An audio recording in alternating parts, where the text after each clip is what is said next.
लंबे समय पहले रामापुरम नामक गांव में सांबड़ू और गौरी नामक पति पत्नी रहते थे। वो दोनों एक छोटे से घर में रहते थे। इनका एक मध्यम वर्ग परिवार था। सांबड़ू के पास 4 भैंस थी। वो हर सुबह उनसे दूध निचोड़कर उस दूध को बेचकर पैसे कमाता था। आए हुए उन्हीं पैसों से वो अपनी जिंदगी चलाता था। वो उन भैंसों को उसके घर के बाहर बांध देता था। हर सुबह और शाम वो हरी घास को लाकर उनको खिलाता था। ऐसे ही एक दिन जब वो अपने भैंसों को घास खिला रहा था, एक गाय कहीं से आकर वहां मौजूद घास को खाती है। और क्योंकि सांबड़ू को जानवरों से बहुत प्यार था, उस गाय को देख वो सोचता है कि बेचारी भूखी होगी, इसीलिए उस गाय को कुछ नहीं कहता है। वो गाय वहां की घास खाकर चले जाती है। अगले दिन सुबह वो गाय वापस आती है और घास खाकर चले जाती है। ये देख सांबड़ू की पत्नी गौरी उससे ऐसे कहती है, सुनिए, वो गाय हर रोज हमारे पास घास क्यों खा रही है? वही मैं भी सोच रहा हूँ गौरी। जानवर है इसीलिए मैं भी कुछ नहीं कह पा रहा हूँ। ठीक है जी, लेकिन आपको पता है ना, गाय का दूध सेहत के लिए बहुत अच्छा होता है, इसीलिए उस गाय का दूध निचोड़ो, हम पिएंगे। ठीक है गौरी। ये कहकर दूध के लिए कटोरी लाकर उस गाय का दूध निचोड़ता है। लेकिन उस गाय के दूध को सोने के रंग में देख वो चौंक जाता है। गौरी, गौरी, ये दूध देखो, सोने के रंग में है। सांबड़ू की चीखें सुन गौरी जब वहाँ पहुँचती है, सोने के रंग में दूध देख वो भी आश्चर्यचकित हो जाती है। ये क्या है जी? दूध सच्ची में सोने का रंग है? वही तो मुझे भी नहीं समझ में आ रहा गौरी। तब वो दोनों उस दूध को लेकर घर के अंदर रसोई घर में उसे उबालने की कोशिश करते हैं। उबालते वक्त वो दूध सांबड़ू और गौरी की आंखों के सामने ही चमकते हुए सोने की गांठ में बदल जाती है।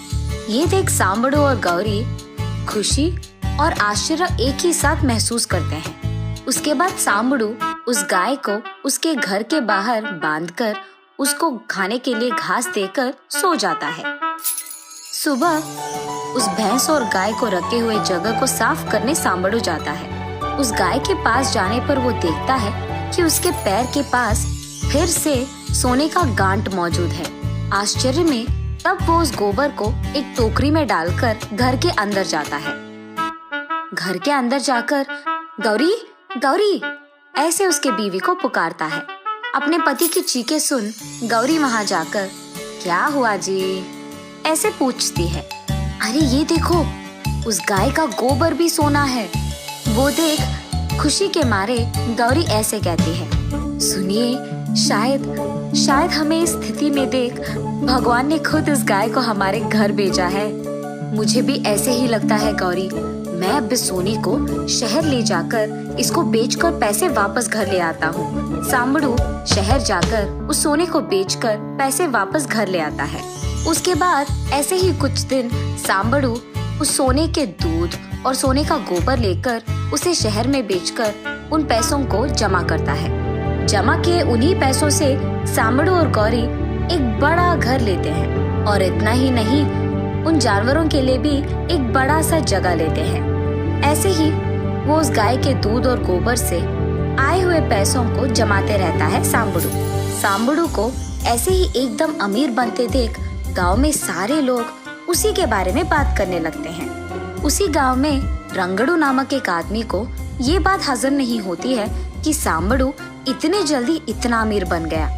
रंगड़ू को जानना था कि सांबड़ू ऐसे अचानक अमीर कैसे बन गया, इसीलिए वो एक रात सबके सोने के बाद सांबड़ू के घर चोर की तरह जाता है। सांबड़ू के घर में मौजूद सोने का गोबर देते एक गाय को देखता है। आहा, तो सांबड़ू इसके द्वारा कमा रहा है। ऐसे सोचकर वो उस गाय को हासिल करने का एक योजना बनाता है। रंगड़ू अगले दिन सुबह ही सांबड़ू के घर जाकर उससे ये कहता है, सांबड़ू, तुम्हारे घर आए हुए गाय मेरी है। वो हमारे घर से भाग गई है। मैं हर रोज उसे ढूंढ रहा हूँ। जब मैंने सबसे पूछा तो उन्होंने बताया कि तुम्हारे घर आई है, मुझे मेरा गाय वापस दे दो यार। ये सुनकर सांबड़ू, क्या ये तुम्हारी गाय है? नहीं हो सकता, अब मैं उसका पालन कर रहा हूँ, मैं नहीं दूंगा, ऐसे कहता है। कैसे नहीं दोगे? वो मेरी गाय है, बहुत पैसों से उसे खरीदा है मैंने। अब अगर तुमने उस गाय को वापस नहीं किया तो मैं तुम्हें पंचायत लेके जाऊंगा और वहां मैं सबके सामने बोलूंगा कि तुमने मेरी गाय की चोरी की है। तब वो गाय के साथ जुर्माना भी भरने बोलेंगे। पंचायती का नाम सुनते ही सांबड़ू बेचारा डर कर, ठीक है लेके जाओ, ऐसे कहता है। उस गाय को लेकर दुष्ट हंसी हंसते हुए जाता है रंगड़ू। उस गाय को रंगड़ू उसके घर ले जाकर उसे बाहर बांधकर उसके पास मौजूद सारे पैसों को दावे पे लगाकर उस गाय के लिए अच्छी गुणवत्ता की घास खिलाता है रंगड़ू। लेकिन बहुत खाने के बावजूद वो गाय थोड़ा भी गोबर नहीं देती है। दूध निचोड़ने का प्रयत्न भी करता है रंगड़ू, लेकिन दूध भी नहीं देती है वो गाय। लाख कोशिशों के बाद भी वो गाय रंगड़ू को कुछ नहीं देती है। फिर रंगड़ू को लगता है कि उस गाय को परेशान करने पर वो शायद दूध या गोबर देगी, इसीलिए वो उसे परेशान करने लगता है। लेकिन उसके बावजूद वो रंगड़ू को कुछ नहीं देती है। उसे परेशान करते हुए देख उस गाय को बहुत गुस्सा आता है, इसीलिए वो रंगड़ू को लात मारती है और उसके सींग से मारती है। तब रंगड़ू को लगता है कि वो जानबूझकर उसके पेट में सारा सोना छुपाकर रख रही है, इसीलिए 2 दिन उसको कोई भी घास नहीं खिलाता है। बेचारी गाय से भूखा पेट सहा नहीं गया, इसीलिए वो एक रात रस्सियों को तोड़कर वहां से चले जाती है। रंगड़ू के लालच के कारण ना उसे सोना मिलता है और ना ही उसके पास कोई पैसे बचे रहते हैं, इसीलिए वो रोने लगता है और इसी विषय को जाकर सांबड़ू से कहता है, मुझे माफ करो सांबा, वो मेरी गाय नहीं थी।